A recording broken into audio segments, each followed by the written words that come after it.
Olá, pessoal do nono ano, tudo bem? Bem, estamos aqui com esse novo vídeo, né? É continuidade, lembrando que esse texto de ondas eletromagnéticas ele era um pouco extenso e é um assunto que tem que ser trabalhado de forma mais tranquila, então eu fiz a leitura de uma parte no vídeo anterior e nesse vídeo que nós vamos acabar de fazer a leitura. Então nós fizemos essa leitura aqui desse material, né, que é válido da semana de 23 de agosto a 3 de setembro, já lemos essa parte, essa e essa primeira aqui. Tá? Agora nós vamos falar sobre os efeitos da radiação ionizante nos organismos vivos. E no final, então, vai ter as atividades, e quem não fez ainda, né? Como eu disse, vocês já poderiam ter lido, não precisavam esperar, mas quem esperou também não tem problema. A gente acaba de fazer a leitura e aí a gente já vai fazer a correção da atividade. Tudo bem? Então vamos lá. Os efeitos da radiação ionizante nos organismos vivos. Como vimos, a radiação ionizante tem a quantidade de energia necessária e o comprimento de onda pequeno o suficiente para penetrar nos átomos e ionizá-los. Radiação ultravioleta, também chamada de UV, né, de alta frequência, com comprimentos de onda próximos a 10 nanômetros, são os raios X, os raios gama e a radiação cósmica são outros tipos de radiação ionizante. O Sol é a fonte mais prevalente de radiação ionizante que chega até a Terra. A atmosfera terrestre absorve quase totalmente essa radiação, o que permite que a vida na Terra seja possível. Quando essa radiação ionizante ela atinge os seres vivos, ela pode destruir completamente as células, danificá-las ou causar alterações no material genético, tornando as células potencialmente cancerígenas. Então, esse símbolo aqui, ó, ao se deparar com esse símbolo, tenha cuidado. Ele significa que é radiação ionizante por perto. É bom saber. Como podemos conter a radiação ionizante e nos proteger dela? Bem, o chumbo é um dos elementos da natureza que encontramos em abundância e tem alta densidade. Por ter uma grande quantidade de elétrons, ele consegue absorver com maior intensidade os raios X e os raios gama. Por isso, as salas de raio-x elas são revestidas com paredes de chumbo, o que evita que a radiação passe por elas e atinja outros pacientes. Então, quando você vai tirar o raio-x, né, a pessoa que vai tirar o raio-x, ele coloca você numa sala, manda você ficar numa posição quieto lá, e ele sai da sala e aí ele faz o exame. E por que ele faz isso? Porque ele ativa o aparelho, né, que ativa o raio-x. Ele sai da sala, mas para mim não é perigoso? Não, porque você está fazendo isso uma vez. Às vezes você faz um raio-x por ano, ou a cada 2, 3 anos. Então, é muito pequeno. Agora, essa pessoa está o dia inteiro trabalhando ali. Então, ela fica o dia inteiro tirando o raio-x das pessoas. E isso poderia comprometer, por isso que ele sai da sala. Tá? É uma proteção, lembrando que toda essa sala é revestida de chumbo para proteger esse funcionário e as pessoas que estão de fora. Então, continuando a leitura, né? De modo análogo, médicos, dentistas e técnicos radiológicos, que é o caso que eu falei aqui, dentista também, né? Ele usa raio-x e ele sai da sala também. Então, eles utilizam aventais revestidos com uma camada de chumbo para proteger os órgãos vitais do excesso de exposição à radiação ionizante. Às vezes você vai no dentista, o dentista coloca em você um avental de chumbo para proteger os seus órgãos, tá? Continuando, então tá aí um exemplo, né? Ó, durante um exame é exposto a raio-x somente a parte do corpo que será examinada. As áreas próximas a ela são protegidas por revestimentos que contêm chumbo e sua constituição, o que vai barrar então o raio-x. Outros tipos de radiação mais energéticos, como os raios cósmicos, podem atravessar qualquer material conhecido, independentemente da espessura desse material. E como é que foi descoberto, né, os raios-x? Wilhelm Röntgen, ele nasceu na Alemanha, desculpa, e lecionou na Universidade de Würzburg. Em 1895, enquanto realizava experimentos com um gerador de raios catódicos, ele descobriu que a imagem dos ossos da sua mão surgia de um material fotográfico sensível. Ele deduziu corretamente que havia alguma radiação desconhecida sendo emitida pelo gerador, o que causou esse efeito observado na placa fotográfica. Por não saber definir o tipo de radiação, ele o chamou de raio-x. A sua descoberta liberou o estudo da radioatividade, um campo de conhecimento em física e química completamente novo para essa época. Por suas descobertas, Röntgen foi agraciado com o Nobel de Física em 1901. Então tá aí, ó. O Wilhelm Röntgen descobriu os raios-x por acaso ao conduzir experimentos com geradores de raios catódicos. Com essa radiação desconhecida, ele fez uma imagem dos ossos da sua mão direita, né, com a mão direita da sua esposa. Então essa imagem foi revelada em papel fotográfico.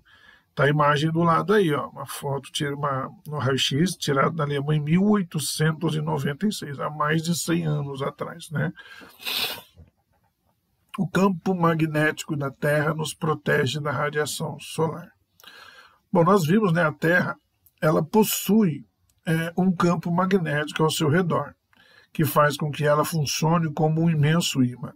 Esse campo magnético ele impede que a radiação cósmica e os raios-x e gama emitidos pelo Sol nos atinjam. Sem esse escudo, não existiria vida na Terra. No entanto, nem tudo é bloqueado. A radiação ultravioleta, por exemplo, ela consegue penetrar o campo magnético terrestre. As camadas mais externas da atmosfera absorvem boa parte dessa radiação ultravioleta, principalmente a camada de ozônio. A radiação UV, ultravioleta, né, que não é barrada pela camada de ozônio, é parcialmente absorvida ou refletida pelas nuvens e chega à superfície do planeta em intensidades que geralmente não são prejudiciais à vida. Então você tem aí, ó, um desenho representando, né, um modelo do campo magnético da Terra e as partículas radioativas vindas do Sol, sendo desviadas por ele. Por parte dessas partículas, ela fica presa ao campo magnético e é levada para os polos, onde colide com a atmosfera e cria as auroras boreal e austral. Certo? Isso é uma representação do que acontece, né? Continuando. Outras fontes de radiação ionizante. Alguns elementos da natureza emitem radiação ionizante naturalmente. Alguns desses materiais são usados em diversos equipamentos, como detectores de fumaça utilizados para prevenção de incêndios ou na tinta para pintar ponteiros de relógio que brilham no escuro, como a imagem do lado aí, ó. Essas utilizações são seguras, pois empregam pequenas quantidades de material radioativo, de modo que a intensidade da radiação emitida é bastante baixa. Então tá aí, ó, nessa imagem do lado, a tinta dos ponteiros de alguns relógios e do mostrador de bússolas, como nesse caso aí do lado é uma bússola, né, não é um relógio, eles brilham no escuro, que é o resultado de sua pequena atividade radioativa, né? Então imagina um lugar, você está andando numa floresta, se perde e você não tem, se você tiver uma bússola a bateria, se acabou a bateria, você não consegue enxergar a bússola de noite. Então, ela tem essa capacidade de absorver a luz e aí ela fica brilhante, tá? Hoje em dia, o pessoal tem relógio mais digital, então não tem muito desses ponteiros e dos números que ficam iluminados, né? Hoje você tem o celular, né? Relógio digital, você aperta um botãozinho e acende. Bom, continuando. E quando a radiação é usada sem cuidado? Bom, uma situação semelhante ocorreu no Brasil em 1987, na cidade de Goiânia, lá em Goiás. O dono de um ferro velho conseguiu abrir um equipamento médico que estava abandonado e que possuía uma cápsula de césio-137, que é um material usado em radioterapia. À época, esse acidente causou uma grande comoção e levou 4 pessoas à morte direta por exposição à radiação. Muitas outras pessoas tiveram contato direto e indireto com a radiação. Estima-se que ao menos outras 100 pessoas morreram em decorrência dos efeitos da contaminação radioativa. Todo esse material que estava contaminado, ele foi recolhido, né, nesse acidente, que foi um pouco mais de 13 toneladas, e foi desculpa, e foi acondicionado em 14 containers de concreto e chumbo, onde permanecerá por quase 2 séculos até atingir níveis seguros de radiação. Bem, continuando, depois o relógio no silencioso, tinha esquecido. Então vamos lá. As doenças da radiação e seus efeitos. As doenças da radiação e seus sintomas surgem dependendo do tempo e da intensidade da exposição. Uma grande dose de radiação causa a síndrome da radiação, que pode levar à morte. Doses menores de energia ionizante podem provocar náuseas e vômitos, uma diminuição considerável das células sanguíneas e sangramentos. A exposição à radiação ela também pode causar feridas na pele, necrose, que é morte da pele, morte do tecido, na verdade, e induzir o aparecimento de diversos tipos de câncer, sendo um dos mais comuns a leucemia, que é o câncer do sangue. O tratamento para curar o envenenamento radiativo passa por transfusões de sangue, antibióticos e até mesmo a transfusão da medula óssea. Então você tem uma imagem aí, um lixo tóxico resultante do acidente com o Césio 137 em Goiânia. Ele foi armazenado em caixas e tambores que foram acondicionados em contêineres de chumbo e concreto. Tá? Uso medicinal de ondas eletromagnéticas. Entre as muitas enfermidades para as quais ainda não se encontrou uma cura definitiva está o câncer. Antigamente, receber o diagnóstico de qualquer tumor maligno era o mesmo que receber uma sentença de morte. Atualmente, com o conhecimento das propriedades das ondas eletromagnéticas, da radiação ionizante, muitas vidas são salvas com tratamentos radioativos, que utilizam de forma controlada ondas eletromagnéticas como as de raio-x e os raios gama. A radioterapia ela é indicada para o tratamento e o controle do crescimento de tumores, que às vezes são impossíveis de retirar cirurgicamente. Raio-x e raios gama. Quando Röntgen descobriu os raios-x, talvez nunca tenha pensado quanto a sua descoberta seria importante para a medicina.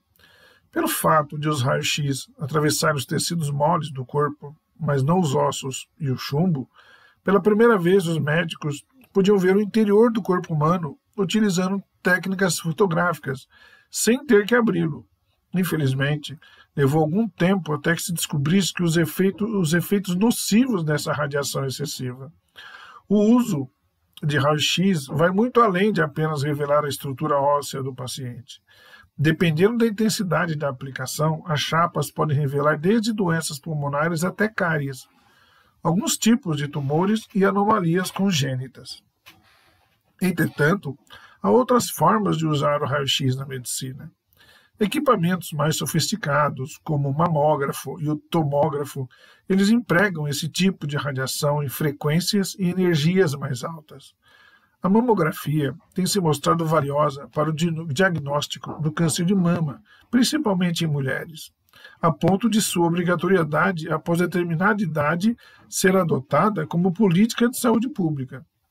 O tomógrafo computadorizado é uma máquina giratória que consegue tirar várias radiografias com intensidade variáveis e em sequência, processando-as e fornecendo em altas resoluções cortes transversais do corpo, como você tem aí uma imagem de uma cabeça vendo o cérebro lá dentro. Então,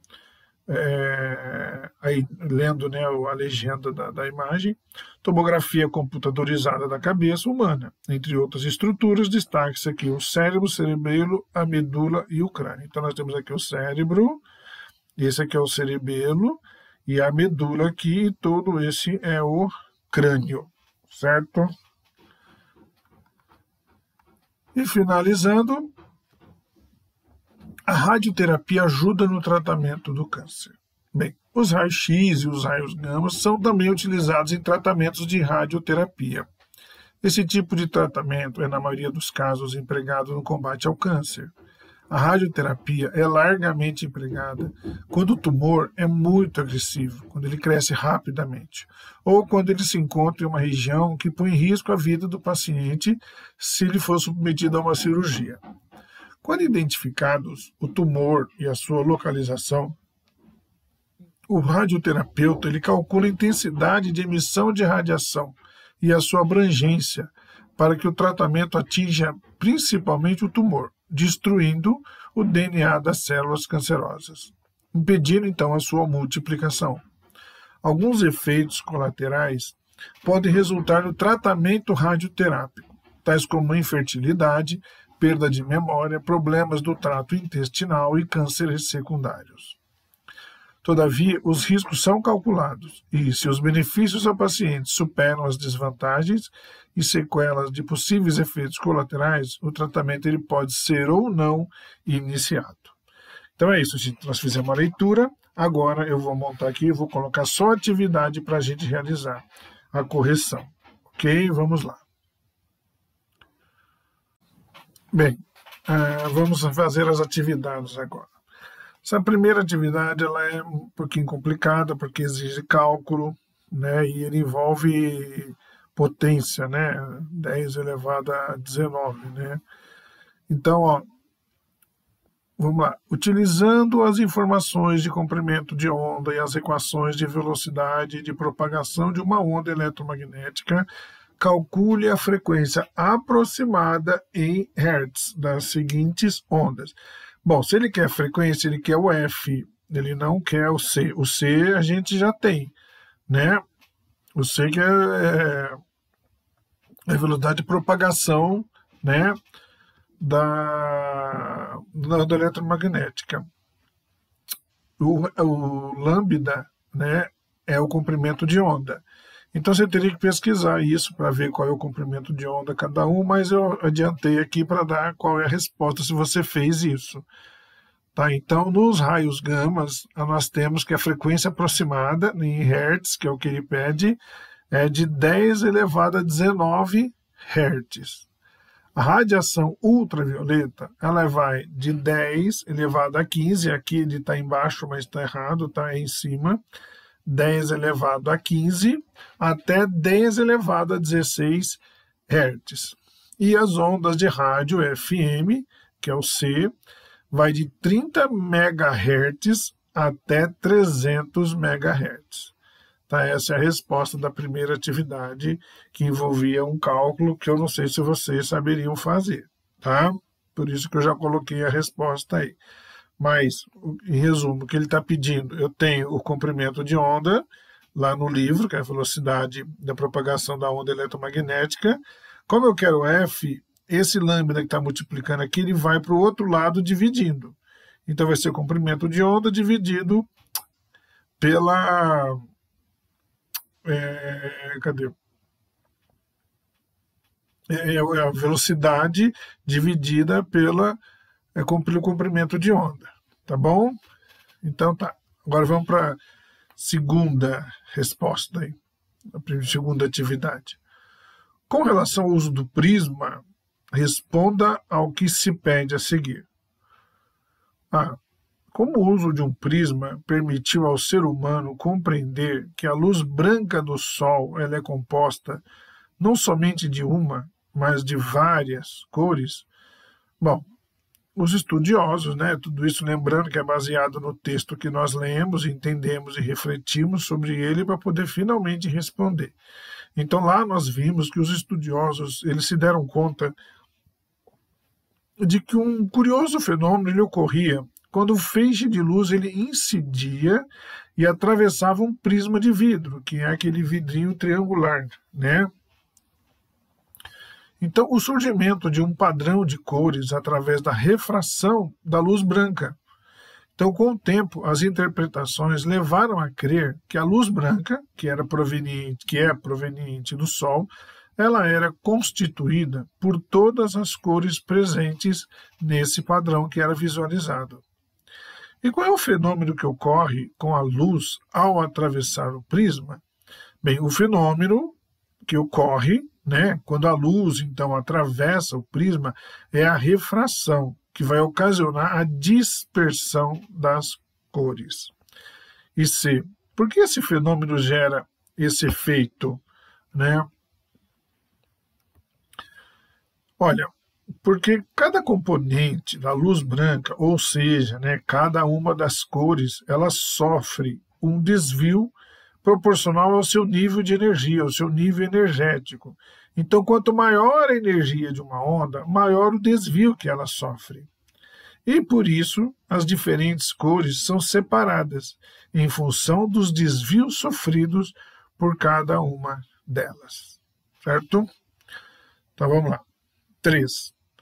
Você viu que Herschel descobriu a radiação infravermelha por acaso, ao notar que o termômetro ao lado da faixa de luz vermelha indicava uma temperatura ainda maior do que a da luz vermelha.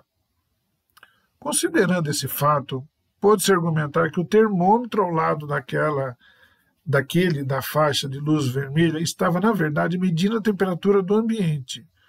Portanto, ele não teria descoberto nenhuma nova radiação invisível. Deduza como Herschel poderia provar que a temperatura que ele mediu foi de uma radiação invisível, e não do ambiente onde ele estava. Então, como é que ele chegou a essa conclusão? É o que ele quer que responda, né? Bom, fica uma possibilidade da gente poder responder. Ele pode, por exemplo, distribuir alguns termômetros pelo ambiente onde o experimento foi realizado. Então, avaliar se a temperatura do termômetro de controle ele é compatível ou não com a dos demais termômetros. Se a medida apresentar diferenças significativas das demais, há grandes chances de que essa diferença ocorra por causa de uma radiação que não esteja no espectro da luz visível, ou seja, uma luz que não se consegue ver, né? Então, isso é um experimento para poder comparar os resultados obtidos. Gente, desculpa o barulho, o vizinho aqui está martelando, só Deus sabe o que, faz tempo isso. Tá? Mas já estamos acabando aqui. Vamos para a quarta questão. Qual é a diferença fundamental entre radiação ionizante e não ionizante? Bom, tranquilo lá, tá facinho no texto. Então, a radiação ionizante, ela possui um nível energético mais elevado que as não ionizantes, e por isso elas são capazes de penetrar na estrutura do átomo e arrancar alguns dos seus átomos, elétrons, né, tornando-os íons. Já a não ionizante, ela não possui essa capacidade. Então, é o que uma possui que a outra não tem. É como a gente diferencia a radiação ionizante da não ionizante. 5. Por que radiologistas e dentistas se protegem atrás de um biombo de chumbo sempre que vão tirar radiografia de um paciente? Nós lemos isso hoje. Então, vamos relembrar. Esses profissionais, eles aplicam o raio-x em seus pacientes muitas vezes por dia, em muitos dias da semana. Assim, eles precisam evitar a exposição excessiva, né, que eles tenham esse tipo de radiação, visto que ela pode causar diversos problemas de saúde. Então, é por isso que ele utiliza tem essa separação de chumbo aí para protegê-los. E, por último, explique os benefícios e malefícios, ou seja, o que é bom e o que é ruim, que os raios gama e os raios-x podem causar à saúde. Bem, os raios-x eles podem ser utilizados para obtenção de imagens do interior do corpo de um paciente e, com isso, contribuir para o diagnóstico e tratamento de diversos tipos de doenças, sobretudo relacionadas aos ossos. E, além disso, o raio-x e o raio-gama eles podem ser utilizados no tratamento contra o câncer, destruindo células cancerígenas ou controlando seu avanço pelo corpo. Ambos os tipos de radiação, em excesso, elas podem causar diversos problemas de saúde, como cânceres de diversos tipos, alterações genéticas, infertilidade, perda de memória e até mesmo a morte. Tá? Então é isso. É isso aí, gente. Essa foi a correção dessa atividade. Tá? Eu vou fechar por aqui para não ficar longo o texto. Então, na próxima semana, a gente já tem um vídeo sobre o novo material. Tá bom? Então, lembra, faz a atividade, tira foto e posta lá no Google Sala de Aula ou me envia por e-mail. Ok? É isso aí, gente. Um abraço para vocês e até mais.